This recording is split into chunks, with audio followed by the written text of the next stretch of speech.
tarifas mais caras, sucateamento das instituições de pesquisa, fragmentação do planejamento em detrimento do interesse público. Estas são algumas das consequências negativas da adoção de uma lógica de privilégio ao mercado no setor elétrico, apontadas por Roberto D'Araújo, diretor do Instituto de Desenvolvimento Estratégico do Setor Energético, Ilumina. Embora reconheça ser difícil regressar ao modelo anterior, de forte base estatal, D'Araújo acredita que a Eletrobras deveria voltar a ser referência para o sistema. Ele enfatizou à EPET-DV que a lógica privatista foi mantida e até aprofundada nos governos petistas, que criaram o que ele chama de Bolsa Megawatt, já que os grandes consumidores de energia passaram a recebê-la a preços muito baixos, tornando-se especuladores em vez de investir na expansão do setor. No atual governo, o diretor do Ilumina ressalta o risco representado pelas demissões que estão programadas para a Eletrobras, que deixarão a empresa em último lugar no mundo na relação funcionário-megawatt, destruindo a expertise acumulada em décadas de existência.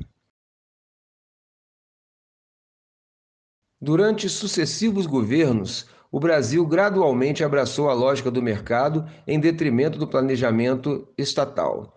Qual a consequência para os consumidores? As pessoas pensam assim, não, eu vou comparar minha conta de luz com a conta de luz americana.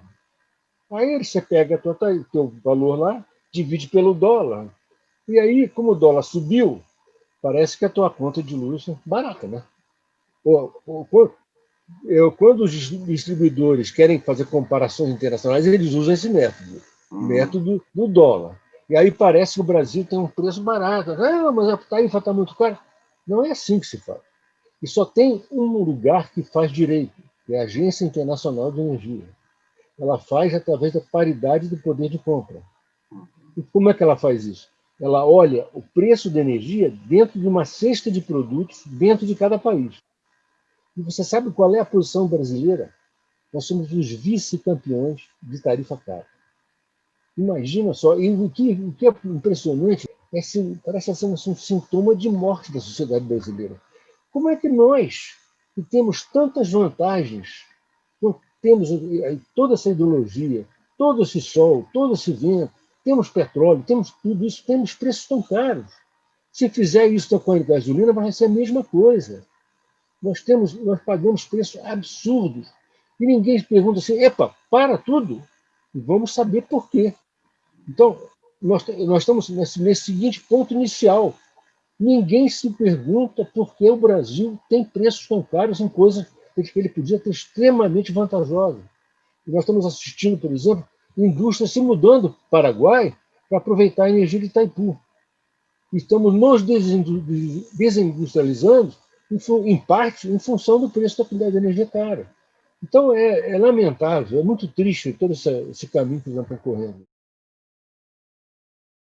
Uma das consequências do desmonte das estatais é o sucateamento de suas instituições de pesquisa, como o SEMPS, no caso da Petrobras. Como isto se deu no setor elétrico? Se você pensar o seguinte, onde é que você pode fazer um teste de alta tensão? Né? Fazer um teste, por exemplo, um país da América Latina vai instalar uma linha de corrente alternada, de alta tensão, e ele precisa fazer uns testes para ver se existe algum surto que possa atrapalhar. Isso daí só tem um lugar na América Latina, é o CEPEL. O CEPEL era uma das funções que a Eletrobras tinha na personalidade dela antiga. Você sabe que a Eletrobras, você vê, só um parêntese, nós temos hoje, cuidando do setor elétrico, o Operador Nacional do Sistema, nós temos, cuidando do setor elétrico, a Empresa de Planejamento Energético, EPE, nós temos a Câmara de Comercialização de Energia Elétrica e temos a ANEEL. No passado, praticamente a Eletrobras fazia tudo isso, porque ela dava consultoria para o Departamento Nacional de Águas e Energia Elétrica, que seria equivalente à ANEEL, ela coordenava a operação, ela não operava, ela coordenava a operação, portanto, ela fazia o papel do ONS, ela fazia o acerto financeiro entre as empresas, que nem tudo era a Eletrobras, né? Portanto, ela fazia o papel da Câmara de Comercialização e ela fazia o planejamento. Entende? Então, até se você pensar, sem querer ser saudosista de que a gente possa voltar nisso, mas esse modelo de mercado privatista, ele exigiu uma fragmentação. Ele exigiu que você tenha um operador que não tem nada a ver com a comercialização, um planejador que não tem nada a ver com a operação, uma comercialização que não se mete na operação nem no planejamento, como se fosse sistemas diferentes. Então, é o contrário. Né? Eu até já botei no artigo que se o Ampère, né, o Maxwell, o Volt, né, que são os físicos, que são os pais da eletricidade, vissem o que nós estamos fazendo, eles ficariam espantadíssimos, né? Porque você imaginar que você tem milissegundos da geração da energia numa usina até chegar na tomada do consumidor, e você imaginar toda essa fragmentação realmente ter muita imaginação. Infelizmente, mas infelizmente o mundo levou para isso. Né? Não é só culpa do Brasil, não. O mundo levou para que essa separação, para deixar com que vamos dizer, o mercado agisse de forma independente, fora dos outros desígnios que nós devíamos ter. E aí que você perde, digamos assim, o interesse público. Né? No governo Fernando Henrique Cardoso, foram dados passos gigantescos no sentido de entregar setores estratégicos da economia à lógica do mercado em detrimento da soberania nacional. Como avalia o fato de os governos petistas não terem colocado um freio nesse processo? Nós estamos cometendo um erro. Precisamos começar a conversar sobre o que é uma empresa estatal e o que é uma empresa de governo. Nós não temos empresas estatais. Nós temos empresas de governo. E isso não é só o fato de que você, politicamente, você muda a direção da empresa. Se você for olhar a quantidade de presidentes que a Eletrobras teve nos últimos anos, é impressionante. Né? Não precisa nem mudar o governo, basta mudar o sistema de governança. Os partidos que foram aliados, você muda o presidente. Isso daí não existe em empresa estatal. Eu até queria te lembrar o seguinte, que no início do ano passado, o presidente Trump, o Donald Trump, tentou, porque ele queria privatizar uma empresa estatal americana, chamada Bonneville Power, que lá no Oregon, né, que ela é a grande transmissora de energia que congrega todas as usinas do Canadá com as usinas do noroeste americano. Ele não conseguiu tirar o diretor. Ele não consegue tirar, porque tem um mandato fixo. O diretor de uma empresa estatal, ele só pode ser mandado embora se ele fizer uma bobagem, e depois que ele sai, ele é monitorado, tem uma quarentena enorme. Então, eu vou te dar um exemplo da destruição da Eletrobras. Por exemplo, vou começar com o Fernando Henrique. Se nós tivéssemos uma regra que proibisse o acionista majoritário fazer o que ele quisesse de uma empresa estatal, por exemplo, o Fernando Henrique não podia exigir que a Eletrobras comprasse as distribuidoras que foram rejeitadas na privatização da década de 90. O setor privado, lógico, ele preferiu comprar a Coelba, a Excelsa, comprar a Eletropaulo, né, comprar e deixar fora da privatização a empresa de Roraima, a empresa do Acre, a empresa de Rondônia, a empresa do Piauí, a empresa do Ceará. E aí, o que o Fernando Henrique fez? Ele obrigou a Eletrobras a se endividar com um fundo que não tinha absolutamente nada a ver, não era um fundo financeiro do setor, comum do setor, se endividar para comprar as empresas que pertenciam a esses estados, que evidentemente têm uns problemas enormes. Né? Esses estados têm problemas de... Todos os estados são grandes, né? Até eu estava falando assim, o Amapá é maior que a Grécia, entende? Então, esses estados, para desenvolver uma empresa distribuidora, eles, claro, têm investimentos e eles não têm dinheiro. Então, são empresas que tradicionalmente não são lucrativas, e a Eletrobras teve que comprar. Depois, quando começou o modelo mercantil, que foi imaginado no Fernando Henrique, mas que foi implantado no governo Lula, entendeu? A expansão dos consumidores livres se deu no governo Lula. A Eletrobras ela foi obrigada, porque ela perdeu os contratos, ela foi obrigada a vender energia no mercado livre e não podia atuar no mercado livre. Ela era obrigada a vender energia recebendo uma quantidade assim, 40 vezes menor do preço que eu e você pagávamos no setor residencial. Era uma espécie de bolsa megawatt. Né? Não tem um Bolsa Família, fizeram um Bolsa Megawatt para os grandes consumidores. E aí, o que aconteceu? Os grandes consumidores recebendo essa energia quase que gratuita, especulando em função da hidrologia, eles não investiram, nem investiram para a expansão deles mesmos. Quer dizer, uma coisa é você estar no mercado comprando energia que você vai consumir agora, ou no mês que vem, ou no ano que vem. A outra coisa é você comprar energia que você vai precisar consumir daqui a 5, 6, 7 anos. É isso que o mercado não entende. E o Mercado Livre não contrata a expansão do setor. E aí o que aconteceu? A presidente obrigou a Eletrobras a entrar em parcerias público-privadas, onde ela é minoritária, e ela oferece a sua estrutura para resolver os problemas de contratação desses projetos. Para você ter uma ideia, foram 22 mil megawatts, para comparação. Itaipu tem 14 mil megawatts. 22 mil megawatts de novas hidrelétricas foram contratadas com a Eletrobras minoritária. E, portanto, a gente inaugurou uma nova forma de privatização, que é você privatizar por dentro. A Eletrobras tem ativos onde ela não é a controladora. Se você olhar o organograma da Eletrobras, ela tem mais ativos onde ela é minoritária do que dela mesma. É um negócio inacreditável, né?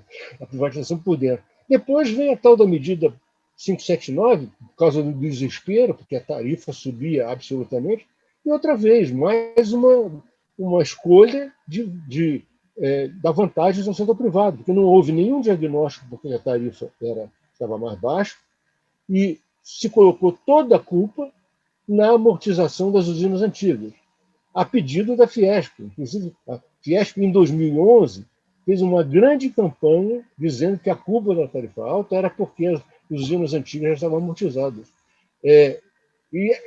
Na realidade, isso não é muito mentira. Quer dizer, os países que têm hidrelétrica eles já fazem isso, eles amortizam. Mas o que a Dilma fez, ela fez uma coisa que realmente matou. Ela tirou a usina da empresa. Quando ela tira a usina da empresa e diz que a usina só pode receber o seu custo de operação e manutenção dela, ela deixa órfã toda a administração. Então, ela, no fundo, aí deu uma grande chance para o discurso da ineficiência. Está vendo? A Eletrobras, olha que fatura só isso e tem um custo de administração. Claro que tem. E aí eu vou voltar ao caso do CEPEL. Por exemplo, o CEPEL é um centro de pesquisa que financiado pela receita dos ativos. Se você coloca os preços desses ativos pagando só os seus próprios custos, o CEPEL fica órfão. Então, você destrói um centro de pesquisa de importância sul-americana. E assim foi por diante. Para não dizer que não é só o PT, agora, o presidente da Eletrobras, Wilson Ferreira, ele está tomando a seguinte decisão: ele está tomando uma redução dramática de pessoal. Está mandando todo mundo embora. A ponto de que a Eletrobras, feito o projeto dele, ela vai ter menos da metade de funcionários da empresa internacional, fizemos uma comparação internacional, da empresa que tem a menor. Você pega as listas das empresas e compara empregado por megawatt, a Eletrobras vai ter menos da metade. Ou seja, é mentira de que o custo de pessoal... Isso destrói a empresa. Aí você está preparando o seguinte: uma lista de ativos que vão ser vendidos com um escritóriozinho, no mínimo. Essa que é a função, quer dizer, destruindo a expertise da empresa. As hidrelétricas respondem pela maior parte da energia gerada no Brasil. Como elas são tratadas em países como Canadá e Estados Unidos? As grandes hidrelétricas americanas, elas pertencem ao Corps of Engineers, que é uma entidade do Exército americano, né? É, é, por exemplo, outro exemplo a outra grande estatal americana é a Tennessee Valley Authority, né? É uma coisa muito bacana, porque a Tennessee Valley Authority é o que nós deveríamos ter feito direito com a Chesf, né? Porque eles resolveram, junto com a energia, eles resolveram todos os problemas de saneamento, de suprimento de água, de transporte fluvial, até a reforma agrária eles fizeram. Se você olhar a história lá do Tennessee, foi um negócio espetacular. Seria a ideia que estava por trás da Chesf, né, que foi interrompida também. Depois, a Chesf chegou a fazer alguma coisa, mas depois foi interrompida, né? Então, o Canadá ele tem algumas províncias que tem uma província, né?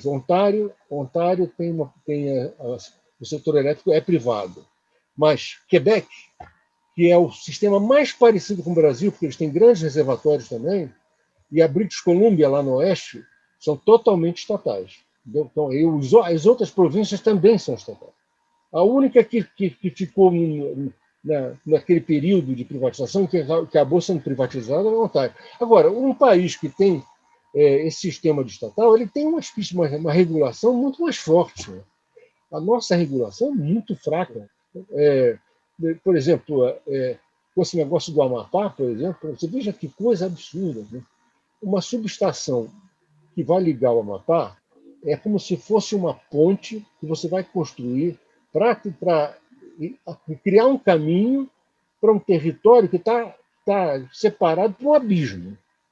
Como é que essa ponte tem que ser feita? Tem que ser muito bem feita, tem que ser monitorada e qualquer problema tem que ser consertado rápido.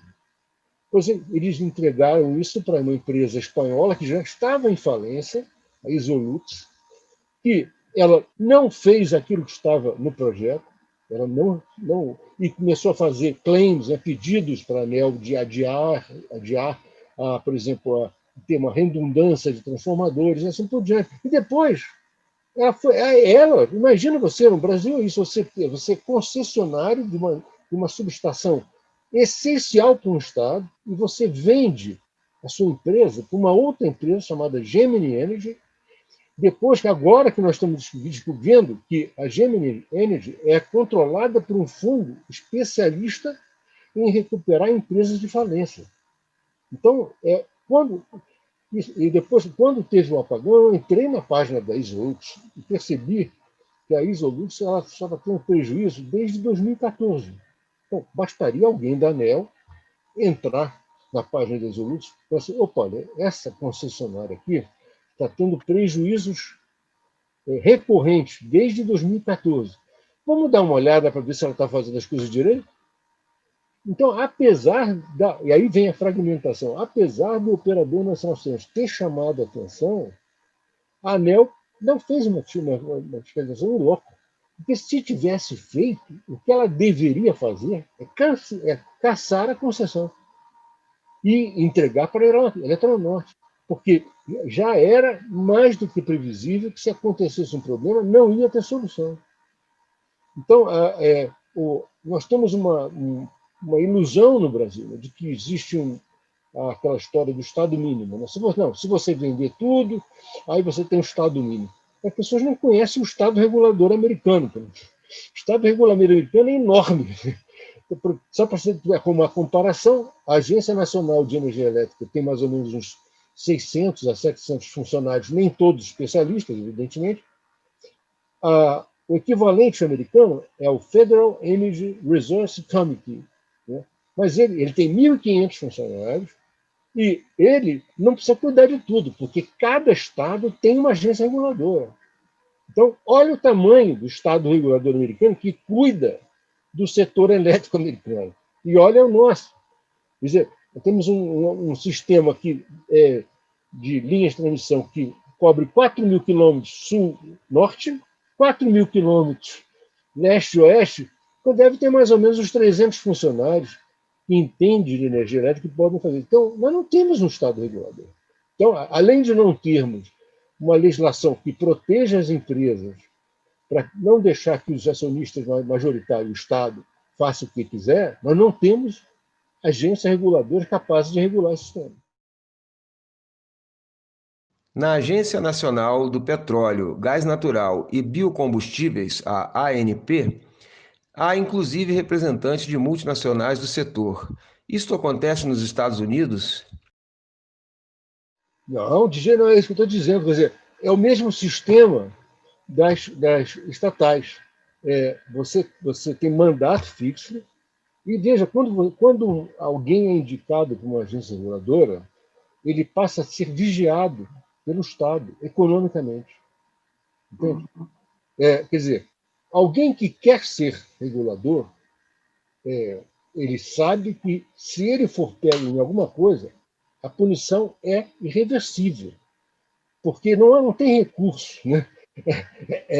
Porque há uma monitoração o tempo inteiro. Entendeu? Não há como fazer isso. E eu não vejo uma outra maneira de regular, porque os interesses comerciais são muito conflitantes com o interesse público. Entende? Não há como fazer isso. O Brasil não se convenceu disso ainda. Né? Ele tem que se convencer disso tanto nas agências reguladoras quanto nas empresas estatais. A Petrobras também, é a mesma coisa. Você sabe dos problemas que nós tivemos na Petrobras também, né? Presidente da Petrobras, presidente da Nuclebras, mas imagina, o Brasil tem uma história de malefícios dentro do Estado impressionante, porque não temos regra. Quer dizer, alguém que entra no sistema do Estado, seja nas agências, seja nas estatais, ele precisa ter medo. No Brasil, a gente tem uma sensação de impunidade muito grande. Então, você tem agora, por exemplo, os diretores da Petrobras, que fizeram tudo, que ganharam dinheiro aberto, estão lá nas suas maravilhosas casas com a tornozeleira eletrônica. Que sinal que você dá para o futuro? Né? Não tem muita. Pode até não ser pego, não sei. Como um governo comprometido com a soberania nacional poderá retomar as estatais estratégicas para um projeto de desenvolvimento? Eu vou falar mais da Eletrobras, porque eu acho que aquela visão que nós tínhamos da Eletrobras, uma empresa que tinha uma visão de longo prazo, que tinha planos.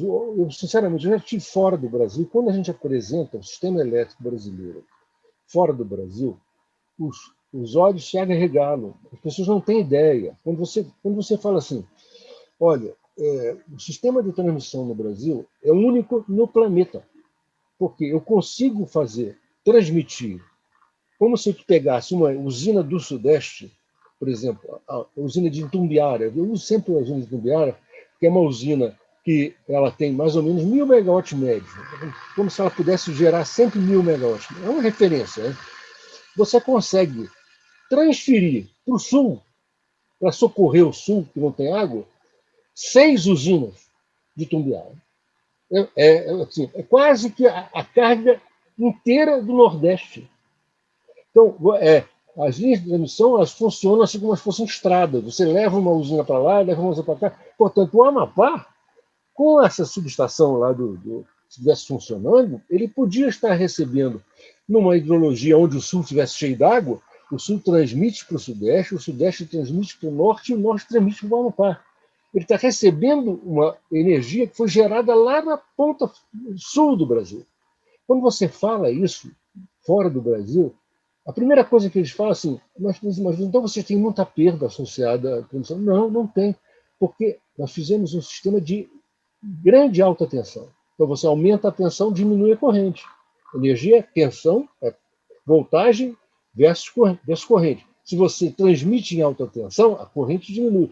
E a corrente é que faz a perda. Então você tem perdas muito baixas no Brasil. elas associadas à transmissão. Na distribuição tem perda aberta, mas associada na transmissão não tem. Então, isso arregala os olhos. E quem é que fez isso? Foi a Eletrobras. E ela não fez sozinha. Ela teve que coordenar várias empresas. Existia a CEMIG, a Copel, existia empresa privada. A Light era privada. Então, ela coordenava isso tudo, as empresas todas tinham que participar. Existia um chamado Comitê de Planejamento do Setor Elétrico. E ela coordenava tudo isso. Isso foi um trabalho elogiável no mundo inteiro. Eu já estive fora do Brasil e as pessoas ficam assim, abismadas dessa estrutura. Né? Que nós temos. Então, é isso. Eu não acredito mais que nós perdemos isso. Então, a Eletrobras, o que ela pode ser? A Eletrobras agora ela vai ter que ser uma empresa, vai ter que atuar no mercado, nesse mercado. Eu espero que a gente conserte os problemas do mercado, para que ela possa ser uma referência. Ou seja, vai fazer um leilão? Ninguém quer? Então a Eletrobras faz, desde que não assuma prejuízo. Porque, às vezes, a taxa de retorno exigida pelo setor privado é muito maior do que daquela Eletrobras. Então, até esse presidente dessa empresa Tennessee Valley Authority, uma vez eu vi um discurso dele dizendo isso. Nós não queremos que seja tudo estatal, mas a Tennessee Valley ela é uma referência para o setor privado. Ou seja, se você quer atuar aqui nos Estados Unidos, na parte sul ali dos Estados Unidos, privadamente pode, mas a referência de qualidade é a Tennessee Valley. Então, é mais ou menos isso. Quer dizer, a Eletrobras teria que ser uma coisa. Acho que a Petrobras poderia ser isso também. Eu não acredito mais que a gente consiga retornar ao sistema, digamos, que reconhece que o sistema é único, reconhece os interesses públicos acima do mercado. A gente vai ter que conviver com o mercado. O problema é que o mercado está cheio de defeitos. A Petrobras está se retirando do setor de biocombustíveis, no momento em que há grande redução nos custos de produção. Qual o potencial das fontes renováveis para a produção de energia no Brasil? Olha, eu vou só citar uma coisa. Eu posso falar de cadeira, porque eu tenho fotovoltaicas em casa. Claro que eu consumo energia da Light, não é suficiente. Mas eu sei fazer a conta. Então, pela metragem quadrada que eu tenho de fotovoltaicas, se eu imaginar o quanto é que eu preciso de área, esse valor é chocante. Quanto eu preciso de área para atender toda a carga brasileira. Suponha que nós só consumíssemos energia durante o dia, né? 15% do estado de Sergipe. Com 15% da área do estado de Sergipe, você atende toda a carga brasileira. Eu estou propondo isso? Não, claro que não. Estou dizendo o seguinte: a quantidade de energia solar que nós temos, ela é capaz de atender grande parte do que nós precisamos. Agora, ela atrapalha? Ela atrapalha alguma coisa. Por exemplo, a Califórnia ela está tendo problemas agora, porque quando o sol vai embora, ela precisa manter ligada algumas térmicas. Que as térmicas, quando o sol vai embora, ela tem que entrar no lugar do sol. Né? Então, as térmicas não podem ser ligadas. Você não pode ligar, uma térmica está desligada, e você aí dá ordem para ligar, ela não liga rápido. Mas as hidráulicas fazem isso. As hidráulicas é igual uma torneira. Você abre a torneira, ela gera mais. Portanto, nós temos um sistema hidroelétrico todo interligado com transmissão que poderia aproveitar, ou seja, aí, dando razão ao que a Dilma queria explicar, nós podemos também guardar sol dentro dos reservatórios. E quando eu estou gerando sol, eu estou economizando água, ou economizando térmica. Né? No vento, o exemplo é concreto. Por exemplo, hoje, o sistema sudeste, os rios do sudeste, dão muito mal de afluências.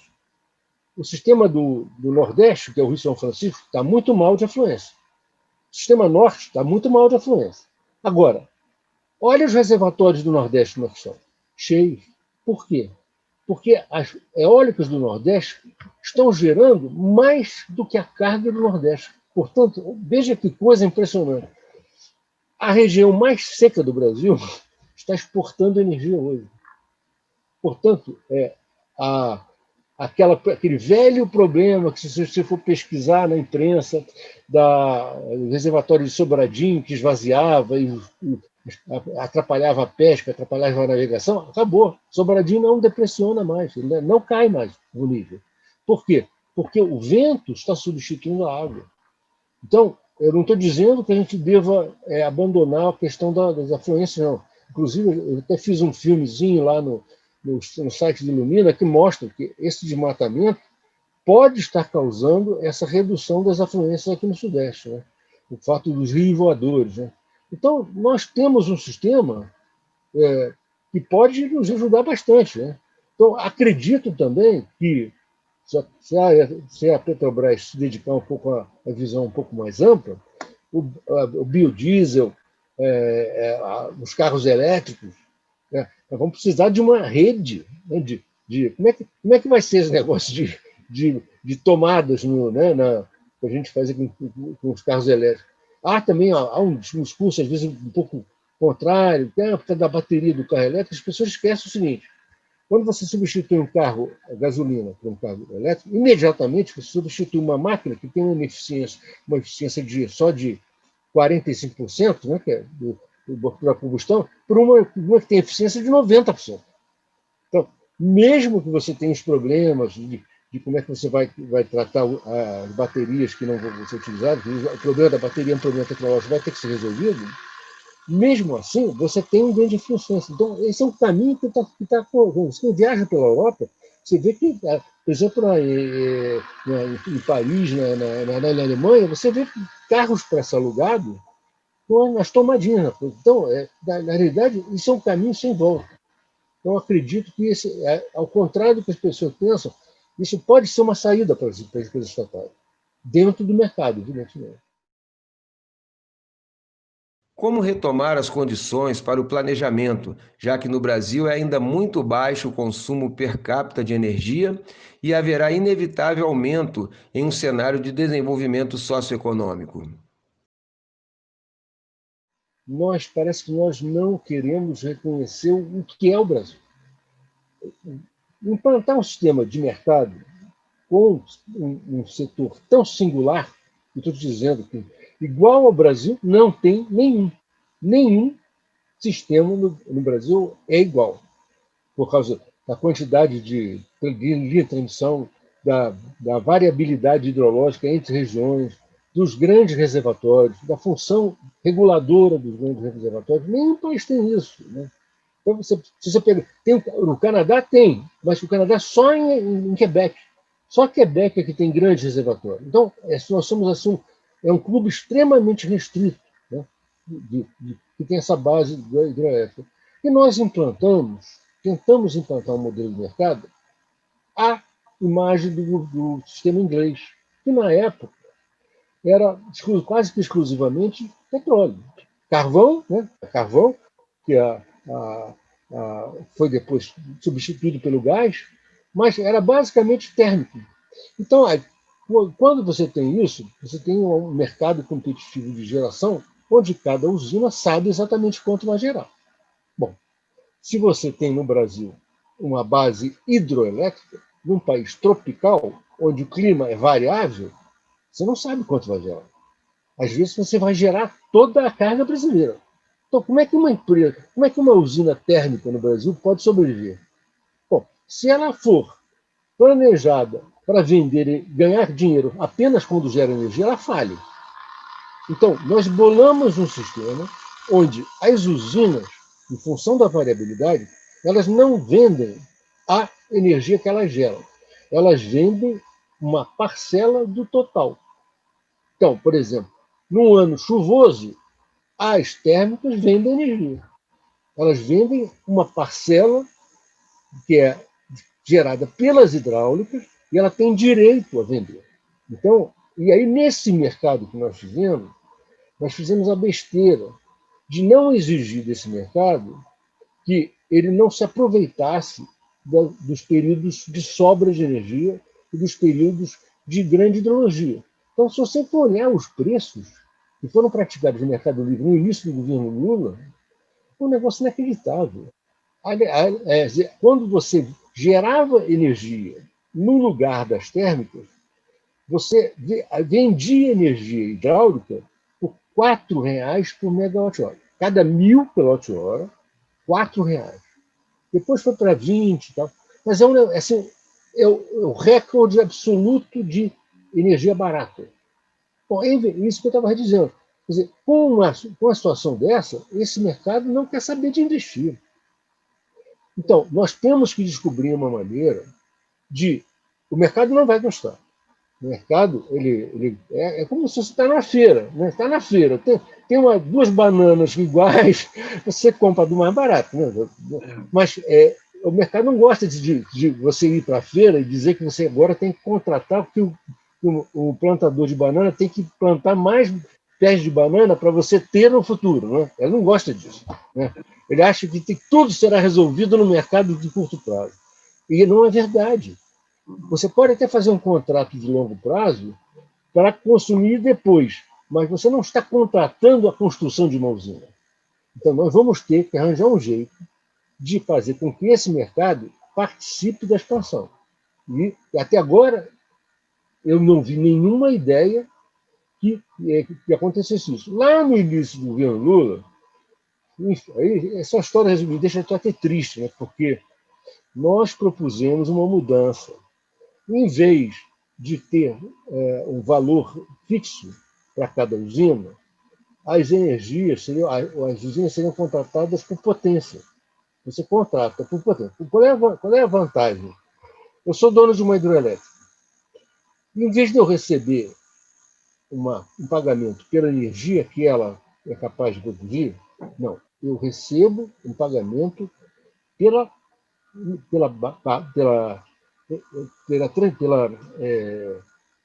potência das minhas turbinas, pelos geradores. Constante. Todo mês eu recebo aquilo ali. Se tem mais água e gera mais energia, e isso gera mais dinheiro, isso daí gera um fundo para todos nós. Então, nos períodos de cheia, nós teríamos acumulado um fundo para pagar os períodos de seca. É a coisa mais normal do mundo. É a história de você ter fazer um estoque de arroz, por exemplo. Né? Quando faltar o arroz, você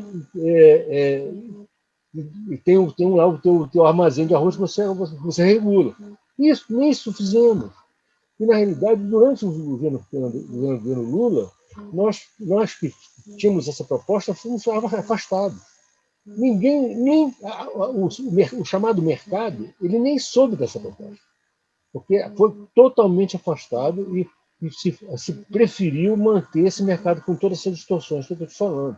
Então, só para que você tenha uma ideia, a Associação dos Comercializadores de Energia, que são justamente quem atua nessa coisa especulativa de curto prazo, ela na página dela, se você entrar na página dela hoje, da Abrace, né, Associação Brasileira de Comercializadores de Energia Elétrica, eles dizem que quem está no Mercado Livre já economizou 220 bilhões de reais. Como é que você pode, alguns consumidores, economizar 220 bilhões de reais, quando nós todos somos clientes do mesmo sistema? Eles não têm usinas diferentes da nossa. Entende? Então, é uma distorção que precisa ser resolvida. Porque infelizmente, eu acho que caminhamos muito no sentido do mercado, no sentido da privatização, então nós não vamos conseguir voltar.